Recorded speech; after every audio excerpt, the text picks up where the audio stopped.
मैं उस बेटे को इंसाफ देना चाहता हूँ जिससे मैं मानता था। फांसी मिलनी चाहिए फांसी। या नशा करता, कल बताया उसने मेरे को।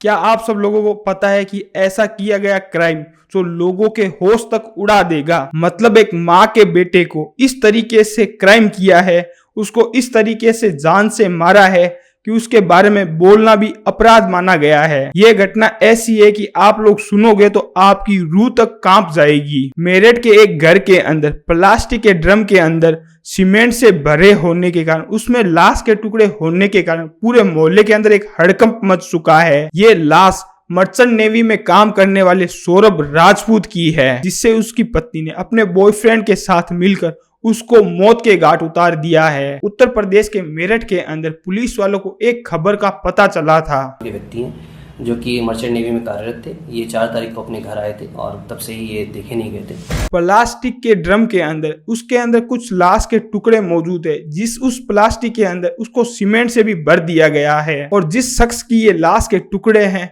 उसको सौरभ राजपूत उसका नाम बताया गया है, जो कि मर्चेंट नेवी के अंदर काम करता है। और उसको मारने वाला और कोई नहीं बल्कि उसकी खुद की एक पत्नी है, जो कि एक प्रेमी के साथ मिलकर ऐसा कांड किया है। इसके बाद पुलिस ने उन दोनों को गिरफ्तार कर लिया है। सौरभ की पत्नी ने अपने बॉयफ्रेंड के साथ मिलकर इस घटना का पूरा अंजाम दिया था। फिर इसी लाश के छोटे छोटे टुकड़े कर उसे प्लास्टिक के ड्रम के अंदर डाल दिया था और फिर उसको एक सीमेंट का घोल बनाकर उसको पूरी तरीके से भर दिया था। पुलिस ने इन दोनों को हिरासत में लेकर जब पूछताछ की तब ये पूरा मामला सामने आया था। 2 घंटे की मशक्कत करने के बाद जब ये ड्रम नहीं खुल पाया था तो इस ड्रम को उठाकर पुलिस वालों ने पोस्टमार्टम की तरफ भेज दिया था, जहां पर ड्रम को तोड़कर काटकर उस शव को निकाला गया था। और पोस्टमार्टम का यह भी कहना है कि इसके अंदर सीमेंट डाल देने की वजह से सीमेंट काफी जम चुकी थी, जिस वजह से उनकी हड्डियां और उसके बोन और उसका शरीर एक पूरी तरीके से अकड़ चुका था। इस सब के बाद मृतक के घर के बाद एक बहुत बड़ी भीड़ लग चुकी थी। दरअसल ये पूरा मामला बारीपुर थाना क्षेत्र इंदिरा नगर का है, जहां मर्चेंट नेवी में काम करने वाले सौरभ राजपूत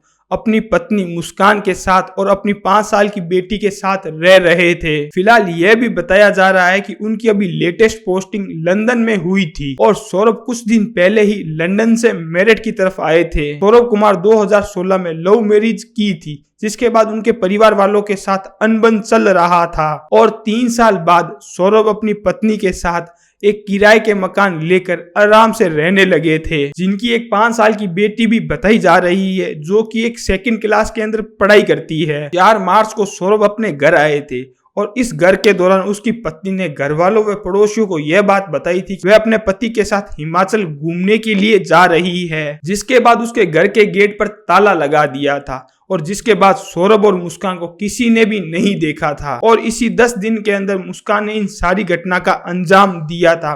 और ये घटना करने के बाद मुस्कान ने अपनी माँ को यह बात बोली थी, मैंने अपने प्रेमी के साथ मिलकर अपने पति सौरभ की हत्या कर दी है। जिसके बाद मुस्कान की माँ थाना के अंदर पहुंच चुकी थी और ये सारी घटना को उसने बता दिया था। जब पुलिस ने मुस्कान को हिरासत में लिया और पूछताछ की तब ये सारा मामला सामने आया था। उसकी पत्नी मुस्कान ने और उसका प्रेमी साहिल ने दोनों के साथ मिलकर सौरभ की हत्या की थी। फिर उसके छोटे छोटे टुकड़े कर ड्रम में रखकर सीमेंट का घोल डाल दिया था, जिससे लाश अंदर ही अंदर जम चुकी थी और लोगों को पता भी नहीं चला था कि आखिर अंदर ही अंदर क्या हो रहा है। और फिर सौरभ को उसको मकान के अंदर ही छिपा दिया था। पुलिस ने भी मुस्कान के प्रेमी को जल्द से जल्द यानी 2 घंटे के अंदर हिरासत के अंदर ले लिया था। करीब 30 मिनट के साथ साहिल के साथ बातचीत करने के बाद इस बात का पूरा खुलासा हुआ था कि उन्होंने किस प्रकार से सौरभ की हत्या की थी और किस प्रकार से इस घटना का अंजाम दिया था। फिर आखिरकार पुलिस ने उस ड्रम को उठाकर पोस्टमार्टम के लिए भिजवाया था। फिर उसको अच्छे तरीके से निकालकर फिर इस पूरी मामले की जांच की गई थी और इन शव के टुकड़े को उनके परिजनों को भी सौंप दिया था। आप सब लोगों को क्या लगता है कि यहाँ पर मानवता कैसी रही, कि यहाँ पर पति और पत्नी का संबंध कैसा रहा, कैसे एक इंसान किसी दूसरे इंसान पर विश्वास कर सकता है? आप सब लोगों को क्या लगता है इस घटना के बारे में? आप मुझे कमेंट सेक्शन के अंदर जरूर जवाब दीजिए और इसी तरीके से अपना प्यार बनाए रखिए। जय हिंद, जय भारत।